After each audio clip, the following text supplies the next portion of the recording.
this industry is full of charlatans. Really? Absolutely. And witch doctors. I don't like doing that. So I'll only do a training session with somebody that I know that I'm an expert in.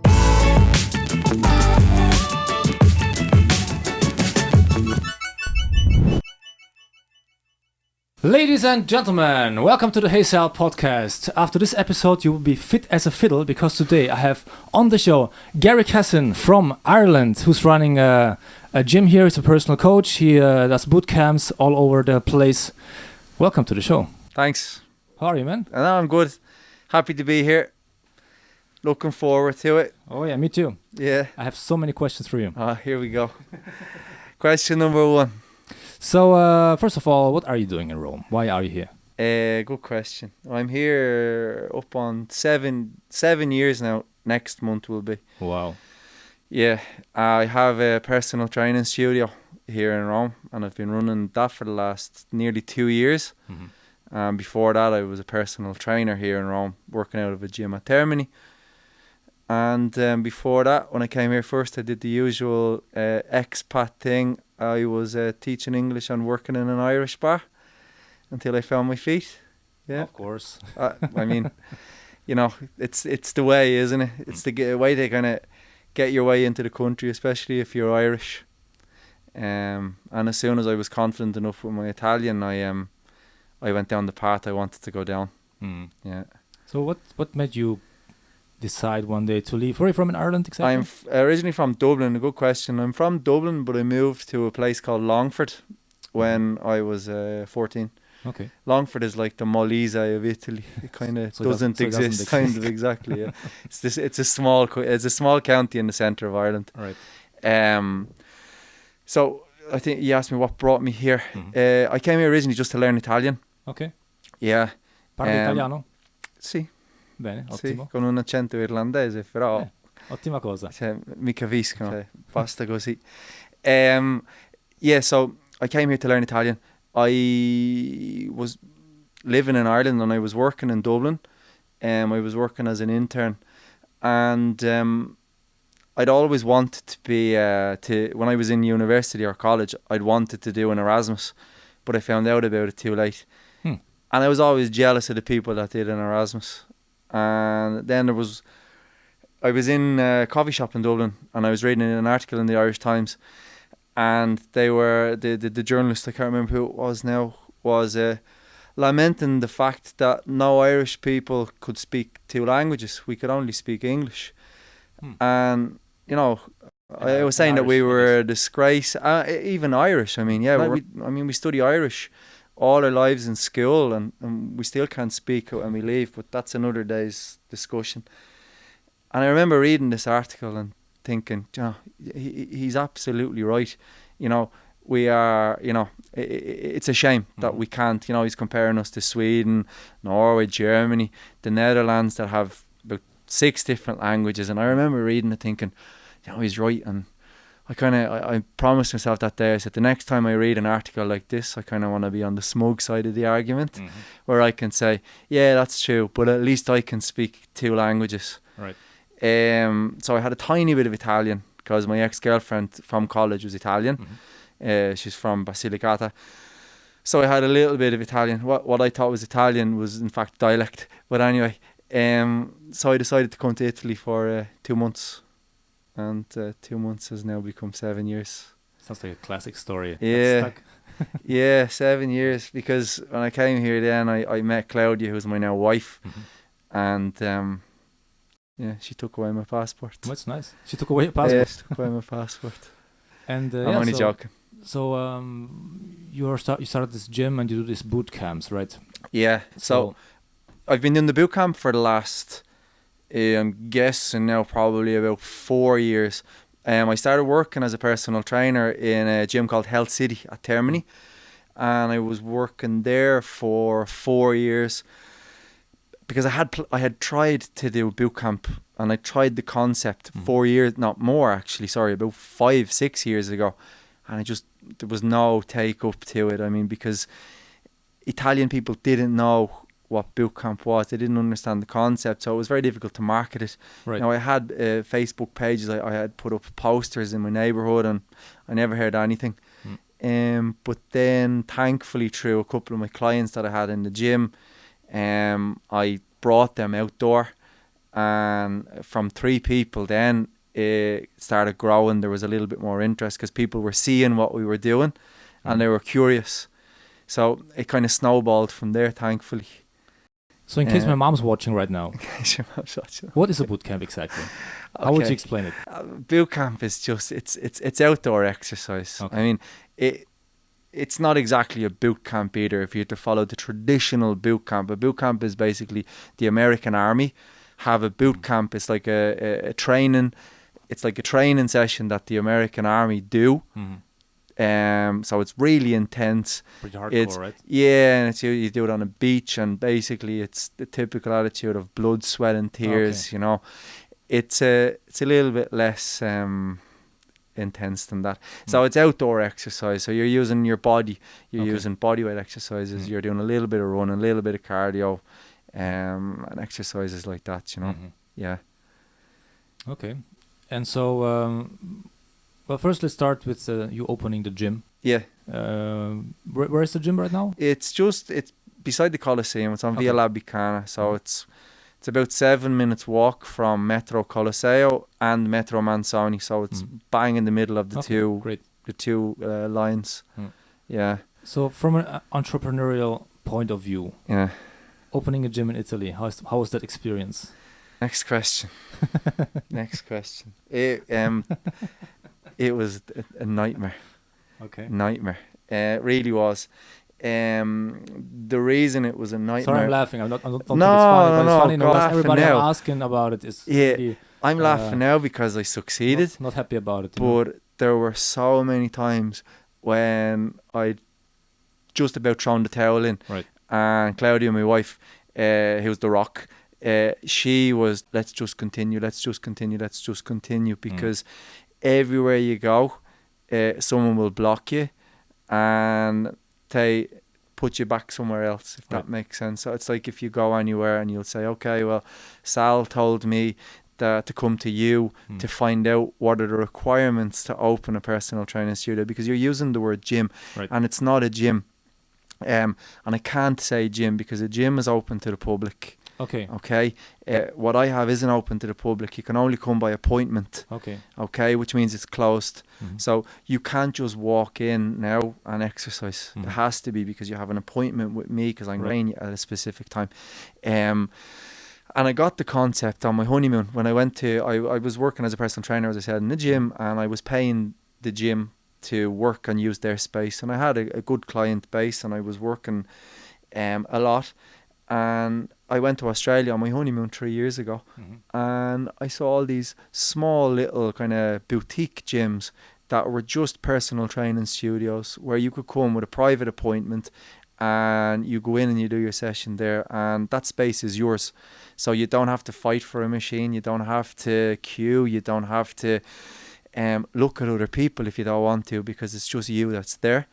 And I thought the concept was good, because every time I was trying to plan a session for my clients in Health City, so for example, you come to me and say, okay, Gary, I'm planning, okay, you're training to do a half marathon, okay, or a marathon, for example, and you say, I want you to train me to do a marathon, and I'm like, okay, and I plan out your session, and I say, okay, we are going to do half an hour of interval runs on a treadmill, and you come to your appointment at 6:30 in the evening, and I'm all enthusiastic, I'm ready, you're ready to go, and all the treadmills are taken. And I'm going, what am I going to do now?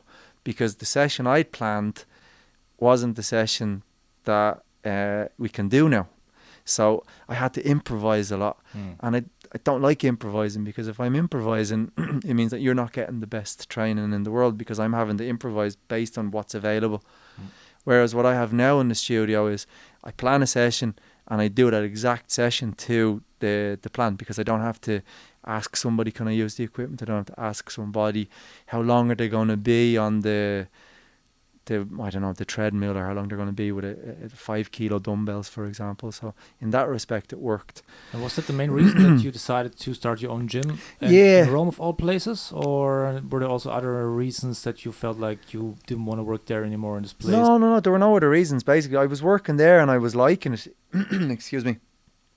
But I've always wanted to have my own business. And as I was saying, working as a libero professionalista, so it's a self-employed person, you are working for yourself and you have your own business. But I didn't have my own structure. Okay. And I wanted to have my own structure, and I didn't want to be hamstrung by the times that the gym told me that I could work. So, for example, the gym was open from 7 in the morning until I think it was 11 or 10 or 11 at night.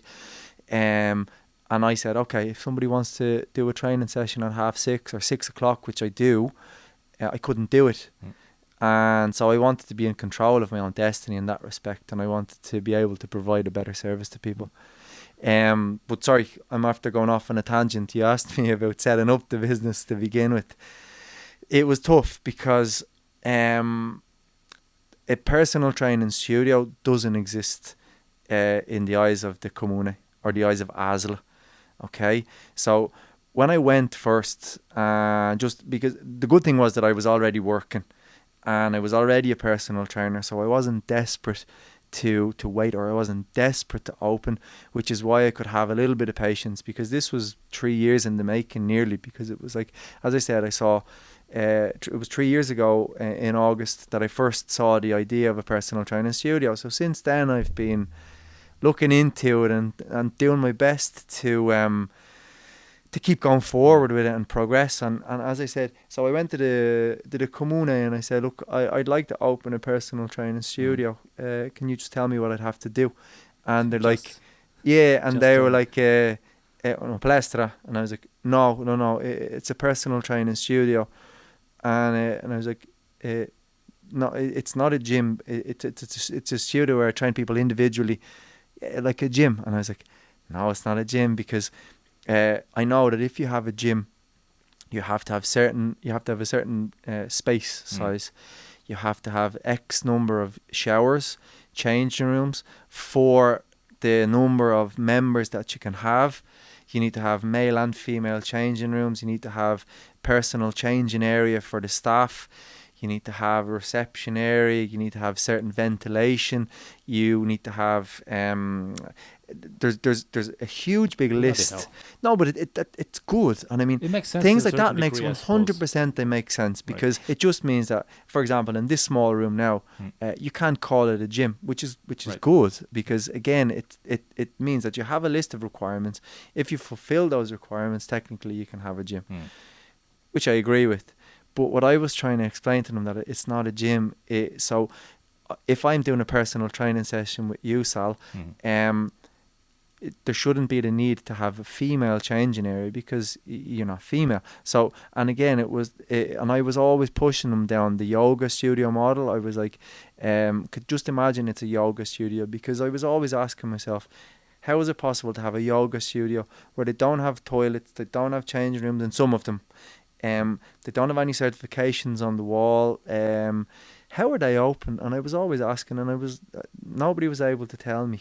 But I didn't want to go down that road of just opening, because I already had a good business going, let's say, as a personal trainer. I didn't want to leave that open, bring all my clients, and then have heysal or somebody come to me and say, what's this? No, you have to close. I mean, and here's a big fine. So I said, I want to do everything above board. I'm in no hurry. So that's why it took so long. So they gave me all the requirements for opening a gym. I had an architect, so I went to the architect and I said, look, they don't understand. Can you come with me and help me present a project to them? We went, opened the project, we made a project, they gave us the requirements for a studio. He came, did an inspection. He said, you have to have an extra toilet here for yourself. You need to have an extra changing room here for yourself. So I'd already taken the space.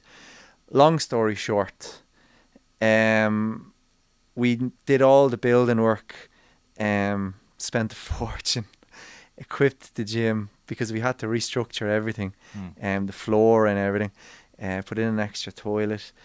We went back, presented the project again, that we'd done the work that we'd presented to the guy before.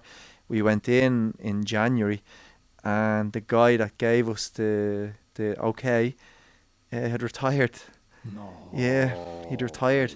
No. Yeah, Way. and they said, That's "Oh well, the no, worst, we don't isn't it? know anything about this." And I was like, Oh. "Please don't do this to me." God. Really, I'd spent all my savings, and I said, "Please don't do this to me." So they came out to do an inspection, and they were like, "Okay, you need to do this for your air," and I was like, ah. So Katia, my architect, was pulling her hair out. So that took us another 5 months, I think, before they gave us the proper the certification. So I have the certification now from heysal that it's a personal training studio for personal and small group training, and everything is above board, thankfully. Well, it's great that you got that Yeah, you but stick with it. but I genuinely think I'm the only one in Rome that has a personal training studio that's actually above board, because I was willing to just keep banging my head against the wall and to do it. And again, that's all thanks to my wife, because I probably still would be in the gym if it wasn't for her, you know. Okay. Yeah. So. And is she Italian? Yeah, she's Italian. She's Okay. from Calabria. Right. Yeah. So then I guess did the language barrier sometimes get in the way, or you always had somebody, or your Italian maybe is already At the very at beginning, the you mean? level that that you can easily, because I'm sure for many people who come here and they're not from here, it's quite hard to open a business. Yeah, well, You I see- had already been here 4 years, so my Italian was already good. Okay. But for like bureaucracy and things like that, no, she's in control, really, because Okay. I mean, anything that comes, like, you know, I'll go and I'll deal with, like, I'm getting better at it, obviously, but again, when you're going for even when I was taking the studio, and we had to use an agenzia immobiliare, and yeah, anyway, yeah, you know yourself, we won't. Another story. Yeah, exactly. And so they were like, they just sent me the contract, and the contract they'd sent me for the locale, for the studio, was ridiculous. It was like some of the clauses in it were absolutely outrageous. For example, they said that you can't members of the public can't be in the studio, and I was like, Members of the public. So basically anybody Nobody. except me. Exactly. But again, it was a way of, from what because thankfully in my job as a personal trainer, I get, probably like yourself, I get to meet people from every walk of life. So I know everybody from every different profession, and thankfully I had about 3 lawyers as clients. So I showed it to Antonio. And I said, Antonio, like, what do you think of this? And he said, he goes, absolutely no. And him and Claudia then were talking about it, and some of the things that we had to get taken out of the contract were thanks to her, because I would have never picked up on them. Right. Yeah. It's one thing I found opening a business in Italy, also with me with the band. If you have somebody who has legal counsel, Yeah.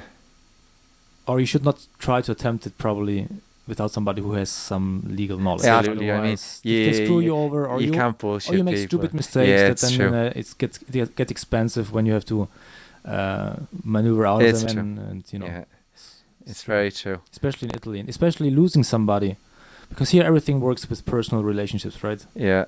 Especially in Rome. I've And noticed. losing somebody that you had a personal contact with, in the heysal in this case, which Yeah. is like the public health, So true, because it's the that public health, person, exactly. department. And even like the thing about it is, and you have to trust that person.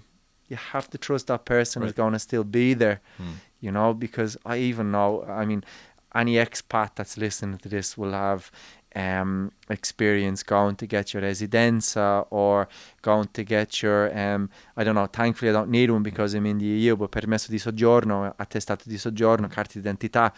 And you just go and you go and they say, well, no, did you bring this document? You say, well, no, I didn't I was talking to the guy last week and he didn't tell me to bring that, and they said no, you need that, and then you go to the next guy The worst is like the week they later. have an attitude. It's like, obviously you need that. Yeah, You should know exactly, that. exactly. And I called the guy out on it before when I was getting my I was changing my residency from we bought a house here, so I had to change my residency from where we were renting to my house, and they told me I needed an attestato di soggiorno, and I said I don't know what that is. I didn't need it when I opened residency, and the guy said no, you need it.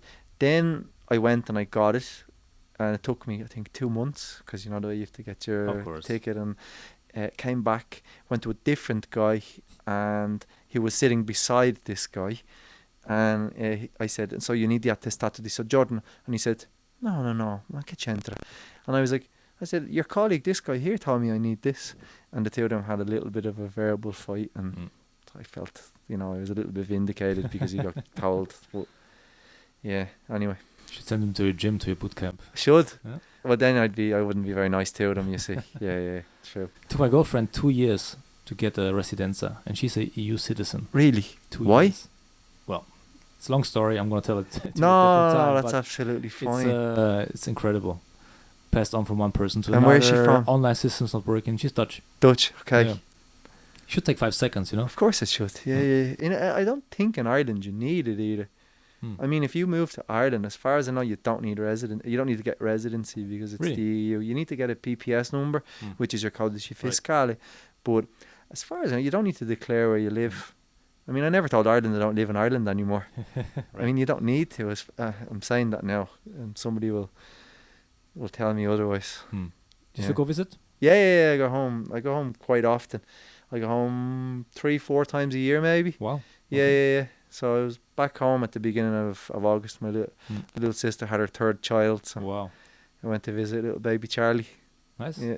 Well, congrats. Beautiful. Thank you very much, Yeah. Uncle Gary. So you said you have customers from all kinds of, from all walks of life coming to your gym? All walks of life from everywhere in the world. And are it mostly expats coming to your place? Or because I bootcamps, would- obviously, something's not so well known here yet. Yeah, I suppose. so I would imagine, and again, I'm just off the top of my head, the boot camp kind of demographic would be probably 80% expat. My personal training clients would be probably about 50-50.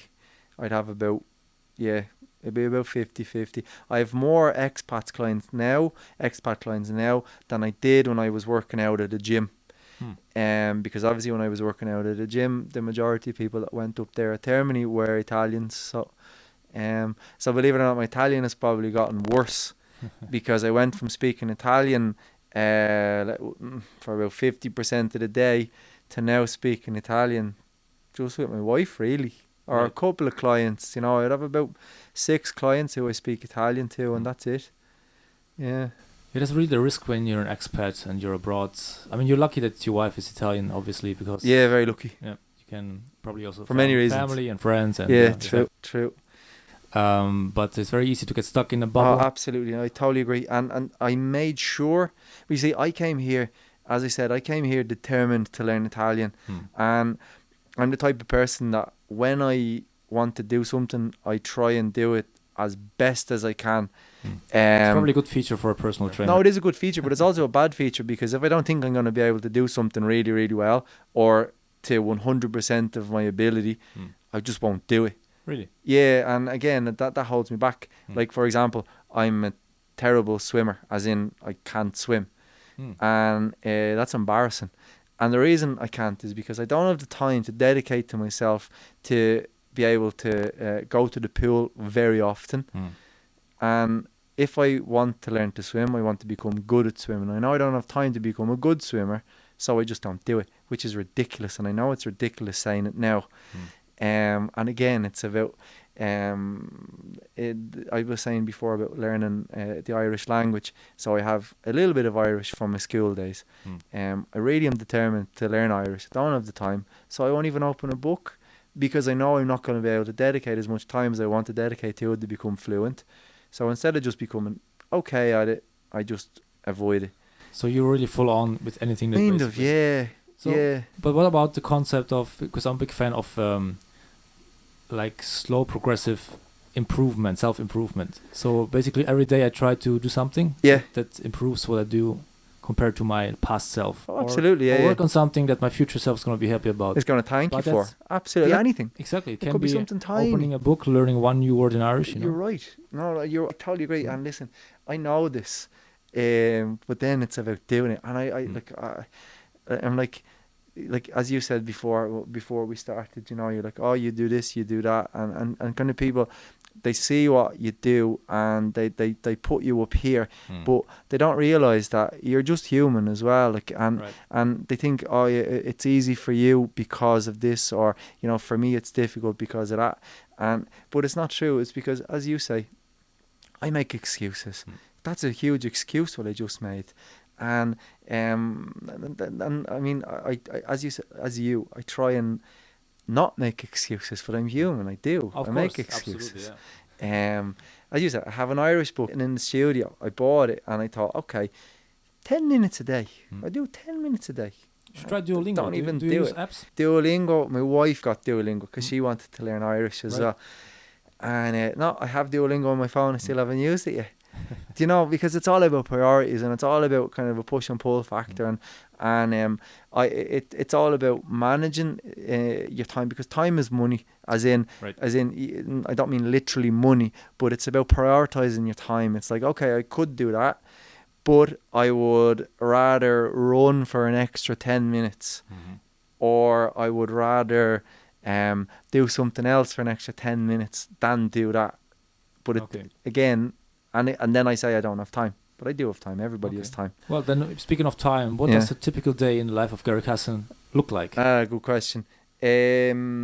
So, a typical day, at the moment, people are coming back. So my days are quite light. But let's say for the last 5 years as a trainer, and especially since January, I'd get out of bed at 6 o'clock. So you're one of those? No, I'm not one of those. You see, my job, I'm an early riser. I mean, I love the morning, but my job, similar to yourself, I work when other people don't work, which is why we're here now, and it's 3:25. So I work when other people don't work. So from 9 to 5 is a typical working day. Any hour outside that, the general person is free. That's when they come to me. So, as I say, I'll get out of bed at 6 o'clock. I'll have prepared everything the night before. So the coffee is sitting on the gas. Get out of bed. Okay, interesting. Turn on the coffee. Do you use the mocha, the classical? The mocha, yeah. Make myself a cafe americano, but I use mocha and then just hot water. American coffee, that's interesting. No fan of espresso? Do you know, I like espresso, but it's too quick. Just that and it's done. I mean, there's no enjoyment in that. I like to just sit over it, and I do like an espresso, but it happens too quick. So I'll put it in a thermos, and I leave my apartment at 8 minutes past 6, more or less. Wait, you get up at 6 and I'm gone by 8 minutes past 6. Did you go to the military before? Just no, out of context question. This is all through trial and error, because I start at 6:30 either with my first boot camp or with my first client. Instead of getting out of bed at 5:30 or 4:45, sleep is very important. One thing I'm going to tell people, sleep is hugely important. I mean, it's one of the most important things you can do is sleep. And people neglect it, and I neglect it, but I try my best to sleep as much as I can. And that's why I say I get out of bed at 6 o'clock rather than getting out even at 5 to or 4:45, because I need to get that extra 5 minutes up. Roll out of bed, put on the coffee, go to the bathroom, brush my teeth, put on my helmet, cycle to work. Cycle is 20 minutes. So I arrive at work at 6:28 more or less. Open up and start. So I'll do whatever sessions I have to do. Every day is different because you'll have fixed clients, but you also have flexible clients. So I work with my clients, and then whenever I find a break in the day, I'll do my own training. And that could be either running or functional training or just a weights training session. And I would finish most nights at 9:30 in the evening, cycle home, get home at 10 to 10, have my dinner, brush my teeth, go to bed. Wow. That's me Monday to Friday. I've stopped working Saturdays though, because up until last Christmas, last December, I think more or less, I was also working Saturdays, and I was finding I was just getting burnt out because I'd been doing that for 4.5 years, and that had been my schedule. Okay. And I was never seeing Claudia, and it was Gotta kind keep of. the wife happy. I gotta keep myself happy as well. And I mean, As you know, well, of I was course. missing her. You know, we would only see each other at night, and you know, when we were eating dinner, and then we'd be eating dinner, and I'd be in the hurry because I wanted to go to bed, because Right. my cut-off time, and my sister Aoife is going to be laughing now, and so is Claudia. My cut-off time is bed at 11 o'clock. So if it's like 5 to 11, I'm like rushing the plates as quick as I can, Wow. just so I can get into bed, because as I said, sleep is hugely important. So no late nights out. No, late nights, you could do that at the weekend. Okay. But again, since I started as a personal trainer, I've become the most boring person that you can ever imagine, which is why I was pushing back and doing this podcast, because what have I got to say? Right. All I do is work, train, eat and sleep. I mean, that's all. And travel. We travel as much as we can as well at the moment. But again, my week is so boring because of this. And I say boring, I mean, I'm not going out partying, I'm not going to VIP clubs, I'm not going to events. Because I find routine, and probably you see the same, routine kind of gives you a different kind of enjoyment, though. Absolutely. I find myself much happier when I'm in a kind of routine state. Absolutely. I totally agree with you. It's good to have a routine, but I have a routine, but I also don't have a routine, because as I was saying, my day is always different, whereas sometimes I've worked back to back with clients for 15 hours. Right. So you do a 15 hours straight where you get client after client after client after client. And then it could be a day like today, where I did this morning, I was in at 7 o'clock, I had my first client, and then I had 8 o'clock, and now I'm back in at 5 o'clock. So I've had the whole day free, and tomorrow now I have like 2 hours, 1 hour, 1 hour, 1 hour. So again, you can't really have a rigid schedule, because I don't have a boss. I have about 30 bosses, because every client, if a client says to me, okay, Gary, how about we train at 8 o'clock on Thursday, I can't turn around and say, no, let's do 3 p.m. because obviously they can't. So again, you have to be flexible as much as you can around Maybe the person. structure is a better word than routine, actually. Yeah, Having no, a it is, but structure and a framework. exactly. Yeah. I totally agree with you, because again, just through trial and error, I know myself that I'm a lot happier when I have a structure, when I have a routine. Because as I say, when I came here first, I was working in an Irish bar. I was working a 9-to-5 job in Ireland. Left that job on a Friday, came to Italy on the Saturday, started a job on the Monday that was in an Irish pub, and my shift was 5:30 until 4:30 in the morning. So I went from 9-to-5 job on the Friday to total night shift, and my immune system has never been so bad. I mean, I looked like the moon. My face was full of cold sores. I started getting spots everywhere, and I was and lack of sleep. It was just a total change in a couple of days for the immune system. Didn't know, and I went from working in an office where you're always meeting the same people, so you're nearly sharing the same bacteria, sharing the same germs, to working in a pub that was packed with people. It was a totally different ecosystem. So my body didn't know what was happening. Wow. And my face was all swollen. One of my ex-colleagues from Ireland came over 3 weeks, 3 weeks into my my stay. Michael Hanrahan was his name, and he goes, what the fuck? What happened to you? He goes, you look like a totally different person. And I said, yeah, that's what lack of sleep will do to you. But you said to me before as well about when you come over, you fall into I'm not going to say bad habits, but you fall into a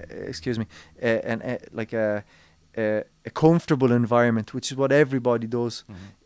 So you come here first, and you'll veer towards the English speakers, or you'll veer towards an Irish pub, or you'll go here, you'll go there, and it's so true, and everybody does it, and it's a natural instinct to do it, obviously, because you don't want to be isolated. Right.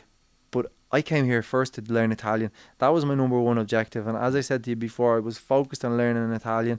So I'd say people were probably saying that I was arrogant or I was this or I was that, because when I finished my shift in the pub, I wanted to go home because I wanted to get up early. It's like I was getting up at like 1 o'clock in the afternoon, but I wanted to get up early so I could study Italian, so I could try and meet Italians in the neighbourhood. I was living Largo Brancaccio near Monte, and I wanted to do some exercise because I like to keep in good shape. So whereas everybody that I was working with were like, "Oh, you coming? We're going down to like there's a 24-hour bar. We're going to Necla," and I'm sure some people know Necla is exactly. I was never in it, thankfully. Okay, but from what I heard, many stories I could tell you. Yeah, exactly, and I knew that, so I said, "No, stay out of that," because I was afraid that I would fall into, and I say bad habits. I mean bad habits from me personally, not bad habits for another person. And a bad habit for me was anything that was going to bring me away from my objective of learning Italian. So, so I didn't. And I'd say people were going, "Oh, who does he think he is? You know, he doesn't socialise with us, or he doesn't." And it was nothing against them personally. It was more just for me because I wanted to learn Italian, and I didn't want to waste go. And I'm gonna say waste time. It's true. For me personally, it was wasting time because it wasn't bringing me to where I wanted to bring. Doesn't mean that you don't want to spend that time with people. If you could, probably you would if the day had 48 hours. But absolutely. Or if we weren't working 11, 12-hour shifts, that's absolutely true. Right. And you know, for me, it did bring me there, because what happened was, so I used to, as I say, I'd get up and I'd even have a routine then. I'd get up in the morning and I'd go for a coffee, and I used to go for coffee at a bar just beside my house. Right. And then I'd go from there and I'd try and read the Italian newspaper. I hadn't a clue what I was reading, but I was pretending, looking at the pictures. And so I saw behind the bar, they had a pair of goalkeeper gloves. And I'm an ex-professional football player. And really? And I was a goalkeeper. And I saw Martin Stecklenberg had signed him, and I said, "Oh, Martin Stecklenberg," and I said, like, I was trying to speak Italian. I'm sure my Italian was crap, but they were understanding. He's like, "Oh, Stecklenberg, portiere, bravo," and exactly. And so I just started talking, and I said, to the guy, David is his name. He owns the bar, and I said I was a goalkeeper one time, and he said, "Oh, you know, we play football, and you should come and play football with us." So I went. That's how I got in, and I started playing football with them 5-a-side, and then I started getting Italian friends that way, you know, because if anyone's listening to this, the one way that you can guarantee to make friends is through sport or through clubs. So if you want to branch out and start kind of interacting with Italians, because people nowadays don't make friends. If I walk up to you on the street or try and start a chat to you on the tram, you don't think I'm a weirdo. Right. So if you get into a social setting where other people are, me on my cell phone while I'm exactly, and stuff. I mean, and I'd be the same with somebody, because if somebody asks me a question, the first thing I think is, what do they want from me? And it's wrong. It's totally wrong, but we do it anyway. But yeah, and that's how I got into playing football here. And I actually trained David. I know he's one of my clients. Right. So after 7 years, I met him like 7 years ago, nearly. I'm still in contact with him, and that was true. Me being a selfish kind of person and just going home after work instead of socialising, you know. But yeah, I understand. I did a year when I didn't drink, which for people who don't drink doesn't seem like much. I don't think you drink much, I suppose, as a personal trainer. No, you know what? I did all that before when I was in college, which is why I said I was a professional football player. And I'm not anymore, because I mean, there's a time and a place for you have to grow up and you have to mature. Sure. And that happened to me actually when I came to Italy, because it's a totally different culture, and it's something that I absolutely love about Italy and Italians. Whereas before, I can't curse, can I say? Our podcast is marked with explicit content. Very good. All right, don't say that to me. No, I'm Irish. I mean, every second word is going to be a curse. Or as a football coach used to say, instead of taking the piss, he'd say I was extracting the urine. Okay. That we would, when we'd laugh at Italians when we were in college, because you'd have 4 or 5 Italians would come into the pub, and they'd get 1 pint between them and they'd share it, okay? And we thought that was ridiculous. We thought it was, sharing a pint, I mean. And we'd go out and we'd drink in rounds. So there's 5 of us and you drink 5. So, you have to drink 5 pints. Yeah, exactly. You have to drink at least 5 pints. And I'm not going to start saying, and we drank 20 pints or whatever. But you drink your fair share. I mean, there would be times where you get up on 10 pints, which sounds ridiculous now because you ask anybody to drink 10 pints of water and they'd struggle. And we'd laugh at them. Whereas it was actually an Italian that pointed it out to me. And it made total sense. He said, we Italians, when we go out to socialise, so we go out and the main kind of the objective of the night, we go out to spend time with friends. Right. They said, whereas you Irish people, you go out to drink and it just happens that you have friends around you. Does that make sense? Yeah, so they say, actually. They say we go out and the beer is the secondary thing for us. Right. Whereas for you Irish, the primary thing is the beer and then the secondary thing is the friends. So it's a matter of priorities. And I thought, Jesus, do you know what? You're right. So now... That's true. I guess it's different if you say, I go to the pub, because there your objective is already drink. And if your friends happen to be there, it's fine. As compared to saying, I'm going out to meet my friends, which could be anywhere. Oh, no, absolutely. Yeah. And Ireland, no. I mean, and I'm talking about all my best friends at the moment, they're all ex-football players with me. So, I mean, even when we were now, again, I'm talking, I haven't played football. I was 21, 22 when I had to retire. So we're talking 15 years ago. So things have changed, obviously, with sports science and stuff. But we'd go out after the games, or we'd go out in pre-season, and these are football players, they're professional, and they'd be like, one of my friends, Kerbs, he's probably going to listen to this, and he'd be saying, no eating after 12 a.m. Okay. No eating after 12 a.m. because eating is cheating. I mean, you have to drink on an empty stomach because it gets you drunk quicker. All right. So that was the mentality. Really? Yeah. So, we'd me and my other friend, Prunts, we'd be sneaking food in about 4 o'clock when Kerry's looking because we didn't want to get so hammered. And as I was saying, that's the Irish mentality.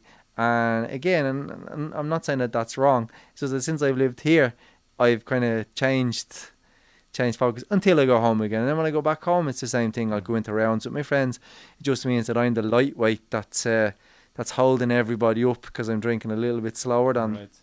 Yeah. You see, that's funny because you're from Ireland and you came to Italy and you started drinking less. Yeah.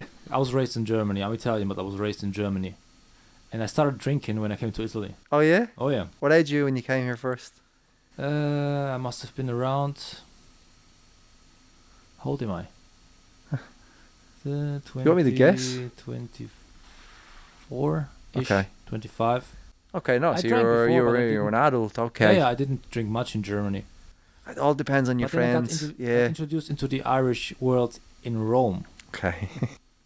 And that's what completely changed my life for so many reasons. I mean, also then I got into music much more, and I started a band, and I played a lot. And being a musician is very dangerous for your liver. Yeah, generally. Of course, I can imagine, because you're always in an environment, of course. Exactly. Yeah, so, and saying that, I don't play any music or anything, but one of my favourite groups are the Dubliners. And again, look at the Dubliners. I mean, you always see them with points in their hand. Well, hence the beard, actually. You also see the end, how they died, basically. Yeah, I mean, true. They didn't die. True, yeah. Good deaths. True. John Sheen is the only one that's still alive. Yeah. He's probably the one who drank the least. It's very true. Yeah, it's true. So, yeah. There's that. Good point. Good point. Yeah. Oh, yeah. So, yeah. About drinking, let's briefly maybe talk about the food aspect of working out generally. Or before we do that, actually, I'm interested to hear what you think about intermittent fasting or fasting in general. All right. Do you want to get some water actually now that we're talking about totally. nutrition? All right. The first thing I'm going to say is that I am not a nutritionist. Okay. I'm not a dietitian. I have studied them. They were part of my modules when I was in college. But I would be very angry and pissed off if a nutritionist was telling people what exercises to do. Okay. There were too many personal trainers, and coaches. Just go on Instagram, where they give you a diet plan, and they say basically anything that's going to distinguish them from anybody else. Okay, so if you look in the world of fitness at the moment, I mean, I could genuinely say anything. Right. And I'd probably be able to find a scientific article with air quotes to back myself up. And I could probably convince you that it works. All right. I honestly, because this industry is full of charlatans. Really? Absolutely. And witch doctors and people that will promise you that in a 20-minute workout twice a week and you can have abs like The Rock. Okay, yeah, and really, like you, it's already. Yeah, my guardy. But and that's the thing. So, people ask me about, why don't you do, I'll do like challenges with clients, and they'll say, can you give me a diet? And I say, no, I can give you diet advice, but I'm not going to give you a diet because number one, I don't know how to read your bloods, as in, you got to go and get a blood test, okay, and you got to bring your blood test to a dietitian who studied, like I have, for 5 years, but I didn't study to be a dietitian. And then they'll look at your bloods and they'll talk to you about your lifestyle, and they'll see what you like, see what you don't like, see what your body likes. And then they'll give you a personalized diet program, which is a program. You come to me, Sal, and you say, okay, I want a program. And I'll say, okay, tell me about yourself. And then I'll just go on Google and I'll go, weight loss program for man in 30s. Google image. Okay, copy, have a look across, put my logo on it, and then sell it to you for £100. I mean, that's a scam. Right. All right, that's a scam, and things like that really, really piss me off, because you're making false promises to people. And the thing with these dietitians or personal trainers that are saying that, just do this, just do that, and I promise that you'll have this in 6 weeks, and then you don't. And then they'll say, oh, well, were you following the plan to the exact, what time did you have that fetta biscottata at? And you say, well, I had it at 8 o'clock. Oh, you took it at 8 o'clock, you should, So again, there's always an excuse to put it on you that it's your fault. Right. So, just with that said, and plus another thing that people don't realise as well is because my friends in Ireland would say the same thing. Like one of my friends, Prunce, that I've talked about before, was saying, his fiancée, she's doing one in Ireland, and they've given a diet plan, for the participants. And I said, yeah, and that's absolutely fine, because it's a diet plan, but it's a guideline. And I said, okay, that's fine for you, because her gym are 99% Irish people. We all have the same diet. I mean, I genuinely have clients from everywhere in the world, and I can't tell somebody from South Korea or somebody from Kenya or Canada or Argentina to eat cornetto for the breakfast, or to have porridge for the breakfast, because they've got totally different cultures and totally different needs and totally different bodies. So again, I don't remember what your question was about nutrition, but go ahead. Because Joe Rogan, you also watch Joe Rogan. I do. Intermittent fasting, as you know, comes up sporadically on the Joe Rogan podcast. So I started doing a 16-hour intermittent fasting a few days a week. Okay. Not at the moment, but I will get back to it. So 16-hour off of eating. Okay, so and not drinking coffee, for example, too. So just drinking water. Okay. For 8 hours, you have a window where you can consume whatever I want. Well, I will try to eat healthy then. Okay. In that window and get the nutrients in. And when are the 16 hours? Are they including sleep? So, well, it includes sleep, yeah. So okay. It's quite easy, actually. So I was going to say that. I finish at 9 o'clock. Yeah. At 9 p.m. Okay. I have my last meal done by that time. Okay. And then the next day it's 12 o'clock. Okay. And what do you do? That's fine. I mean, that's doable. Right. And because there is different it's 1 types. O'clock, not 12 o'clock. Okay. Basic maths. I'm an engineer. Yeah, I'm terrible at maths as well. So that's fine, but it depends what you're going to do in the morning, because there again, everybody is different, and that's the thing. For you, it might work. For me, it might not work. For me, that might make me put on weight. For me, it might make me lose weight. For me, it might make me swollen. You know, I might retain more water, or I might lose my water. Or the way I look at it, as personally speaking, would be. The question I always ask myself is, I don't care about my weight. I don't care about how I look aesthetically. I always think, is it going to affect my athletic performance? Right. Okay. And what I'd suggest to you is, whatever your objective is, see if that works, what you're doing based on what your objective is. Because if your objective is to lose weight, it might work perfectly. But again, it's all about monitoring it, because the same thing doesn't work for everybody. So it's all about monitoring what you're doing. And so, for example, how long have you been doing it? 3-4 months, I think. Okay. And have you noticed any difference? Yes. Well, first of all, I didn't do it to lose weight. Okay. Because I don't really need or want to lose weight. Good. But it's mostly for the longevity effect it has. Okay. It's supposed to have. But you see, nobody knows. No, but I will know if I. No, if you won't know, because to 95 without cancer or anything. No, absolutely. But the thing about that is, it's impossible to know unless we can find a wormhole where we can see you in a parallel universe. We're never going to know. Well, I guess once the long-time studies come in. Oh, absolutely, and that's totally true. And again, I'm all about science, and again, you get a longevity study, but again, it's how are they actually looking at the study? Because you can do a study and a longevity study, but who are you measuring that against? Again, even if you do it with twins, it's not exactly an exact science.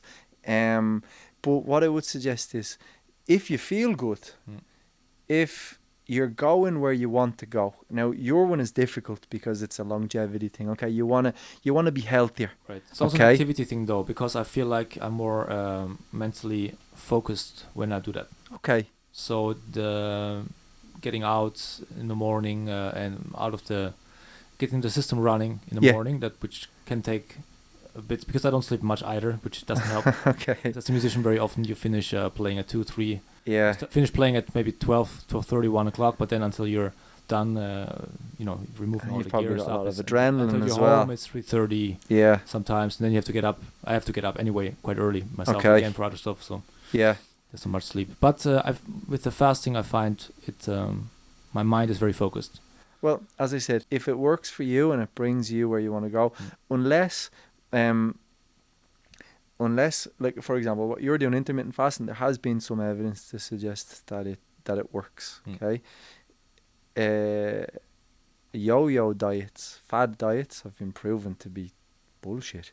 As in yo-yo diets in the sense that they bounce back and then yeah. So for example, somebody that goes on a cabbage diet for a week. Look. And they're just like, okay, so I'm just eating cabbage for a week, and then they lose 4 or 5 kilos, and then they go back to their old lifestyle. Of course you're gonna put more weight on, and again, it's really interesting what's happening at the moment, because again, in this industry, in the fitness and nutrition industry, it's fitness less so, more nutrition. It's always changing because we're always discovering new things. So now they're talking. The big thing at the moment is about your gut bacteria and how important that is. And so, for example, they're saying now your gut bacteria, it basically dictates everything you do.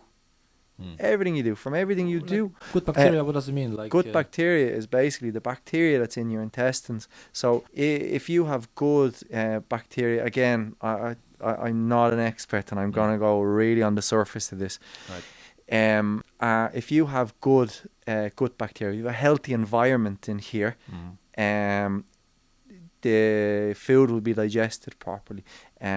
Everything will work. So is that a claim, or is that something that they found out? No, it's now scientific, and believe it or not, without being disgusting, they're giving people fecal transplants now, where they're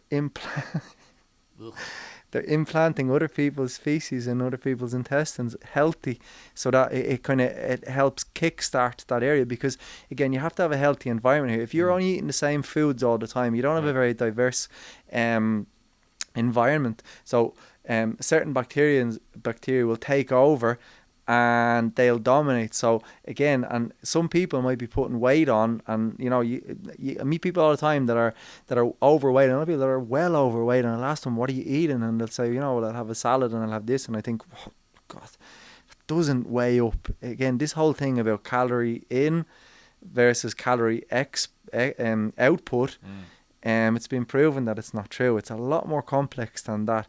And again, which is why people, as I said, are taking probiotics now, and people are being told to diversify as much as you can, eat as many different varieties of everything that you can, because what it's doing is it's going to create a healthy environment in your stomach, which talks to your brain.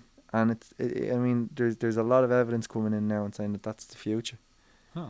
I mean, I heard of people that have like I'm not sure what's the medical term, like a gastroendoscopic shower or something. I think that's been proven to be. I think that's a very bad thing. Yeah, it's not very good. I think it's a good thing, but no, it's not. And again, and then people are resorting to putting in the gastric bands and things like this. And I mean, it's sad that as a society we've gotten to this point.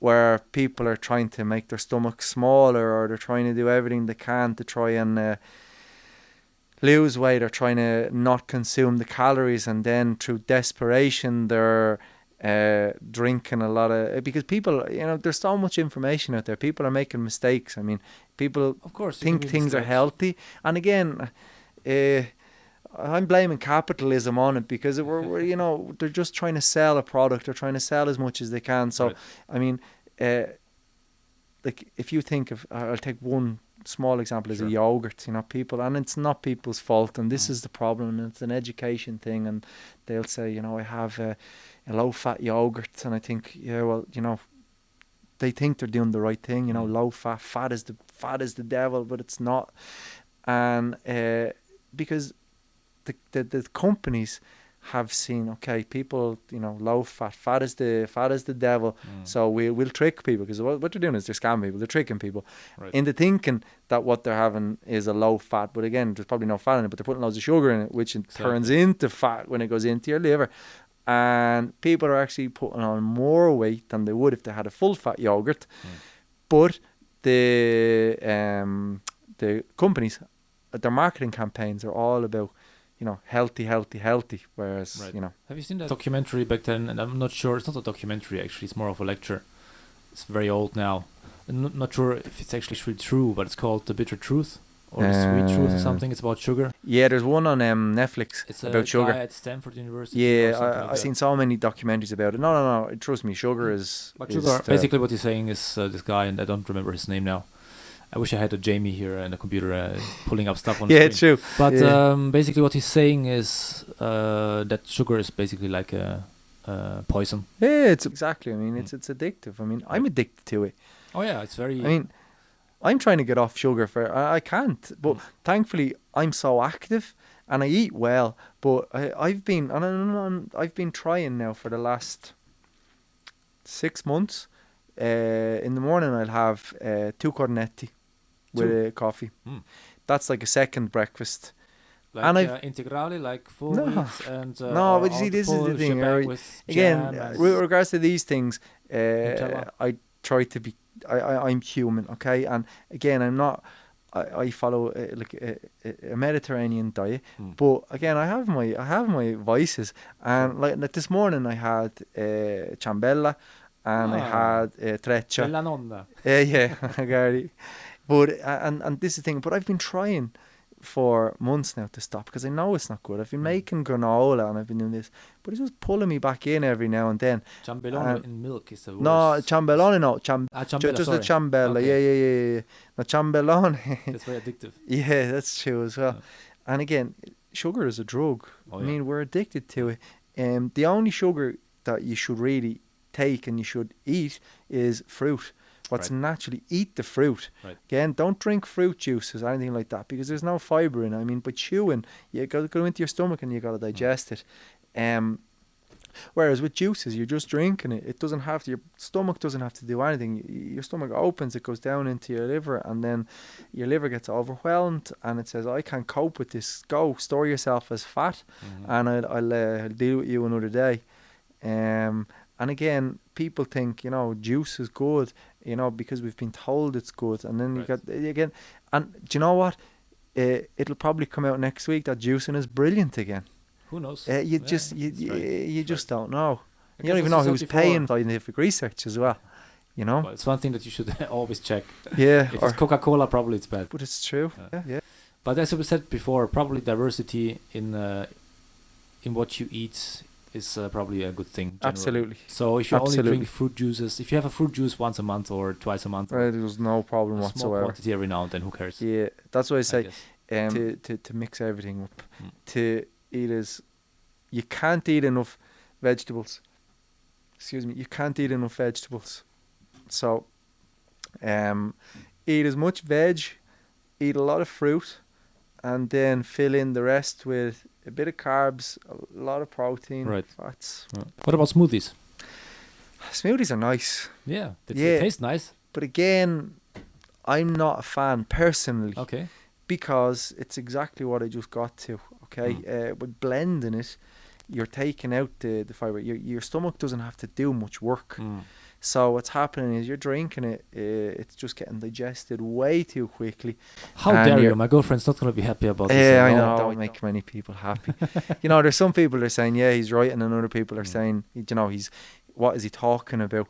And the both of them are right, because as I said, in the nutrition industry, it's like a can of worms you're opening, because I can find 100 people that back me up, and I can find 100 people that tell me that I'm talking through my right that thing. Yeah, that thing. All right, so many things I still want to talk about, but I think we already did almost an hour. Just quickly, already? Maybe. Wow. Yeah, time flies by.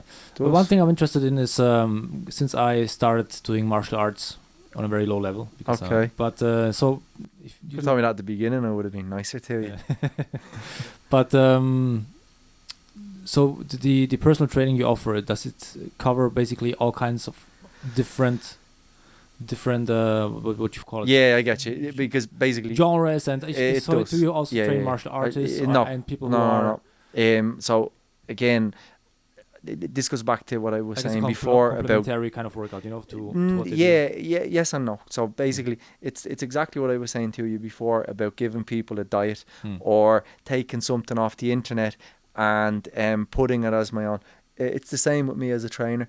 I won't train somebody or teach somebody something that I don't know how to do myself. I've had lots of boxers contact me and ask me, can we do a bit of training, and to do boxing training.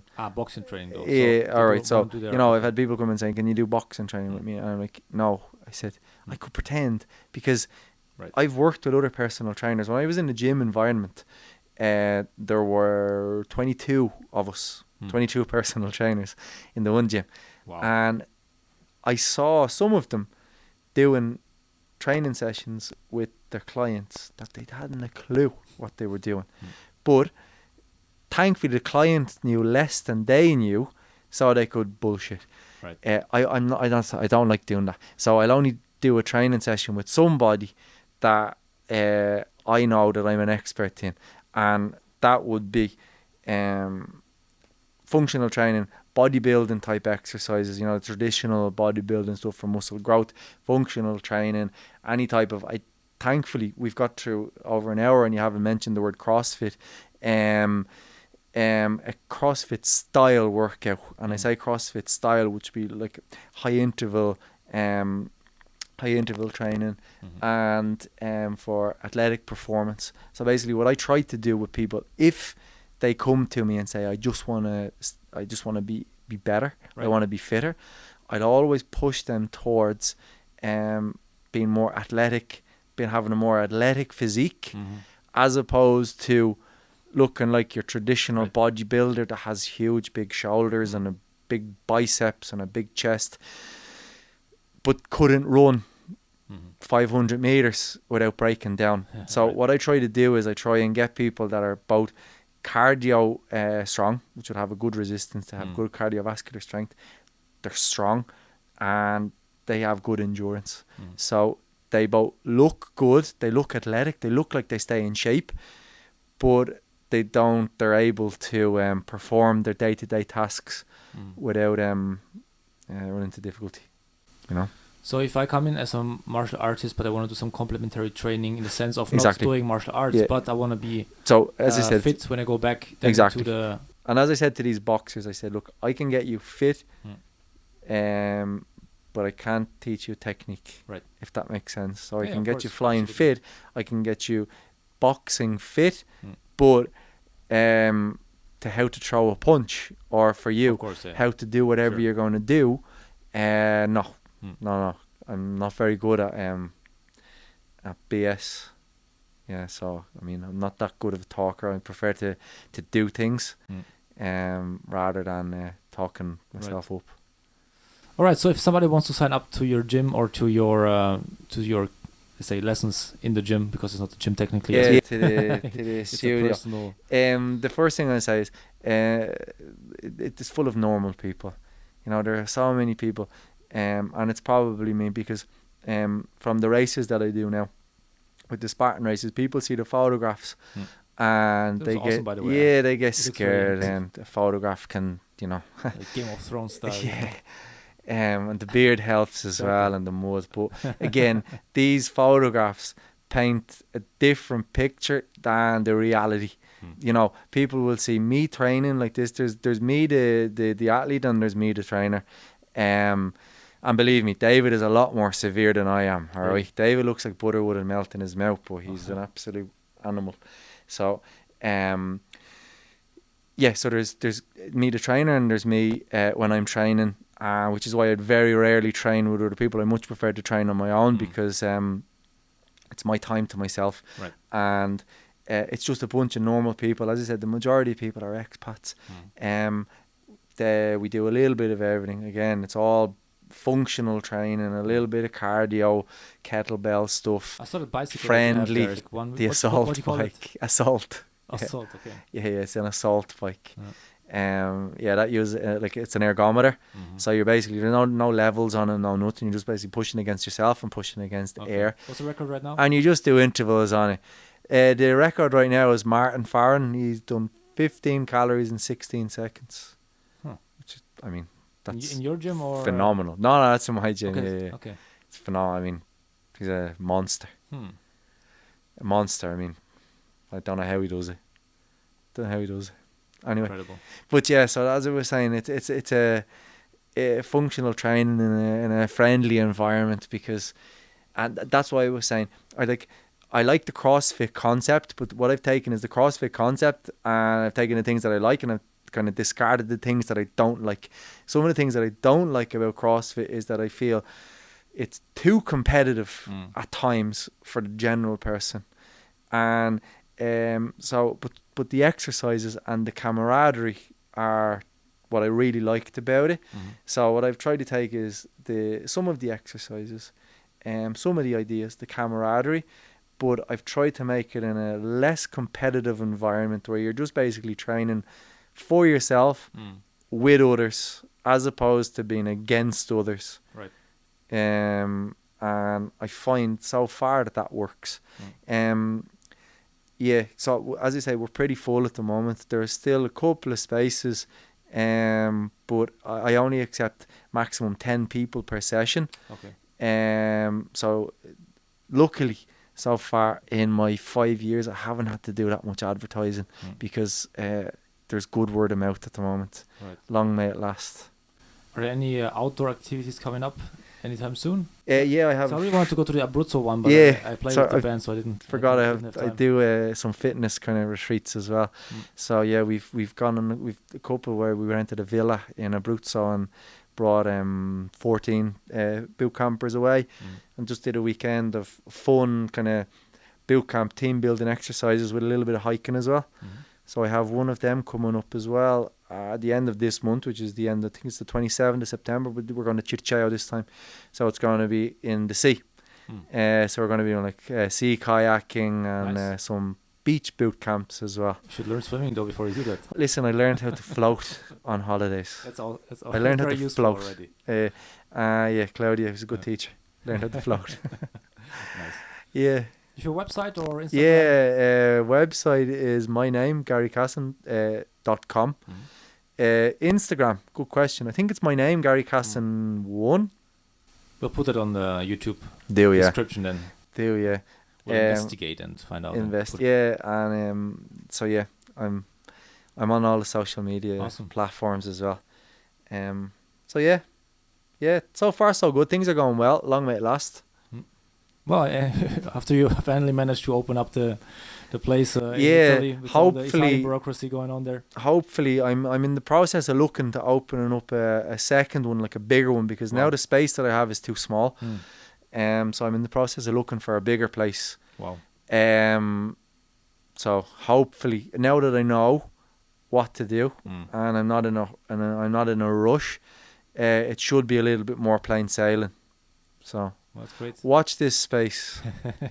Well, I wish you all the best with the project. Cheers, Sal. Best of luck. Thanks for coming here to the podcast. Thanks for asking me to come. It was actually a lot more. Super busy.